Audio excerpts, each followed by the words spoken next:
贊比亞共和國係非洲第一個國家接受人民幣交付嗰個開礦權同埋稅收嘅。咁又話邊度係贊比亞啦？咁咪俾張圖你睇睇啦。呢個就係非洲嘅贊比亞國家，佢係擁有好多銅礦嘅資源嘅，而中國就係佢最大嘅買家啦。佢啲銅，而且咧中國咧亦都有公司喺贊比亞入邊係開銅礦嘅喎，所以嗰啲中國公司係咪要交開採費用啊同埋稅收？而家呢個國家就直接話可以用人民幣嚟交稅。嗱，記得我講過，佢而家唔係話用人民幣嚟交易咁簡單喎，直情政府俾你用人民幣嚟交稅交費用添。咁點解話呢個係一件對我嚟講我都覺得一件係一個重要嘅新聞呢？其實反映出四件事噶。第一，即係話俾你聽，中國而家喺非洲入邊已經增加佢嘅金融嘅影響力啦。嗱，非洲係人都知道啦，最多就係資源礦產嘅。咁而家有得第一個國家接受呢啲人民幣交付費用嘅話，就可能有第二個甚至第三個噶啦。第二點呢，就係即係話俾你聽，贊比亞嘅央行而家係揸住人民幣嚟做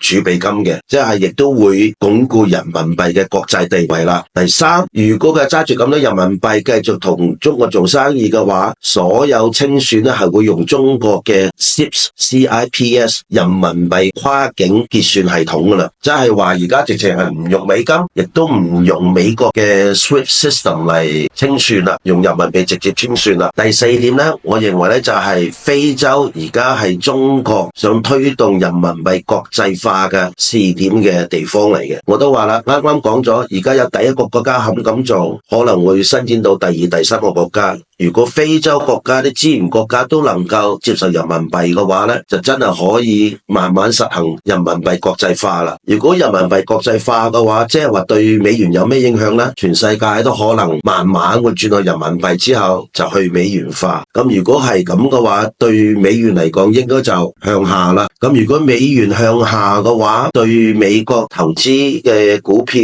或者金價有啲咩影響咧？大家有咩意見嘅可以喺評論區討論一下。關注我投資理財不迷路。大家好，我係詹教授。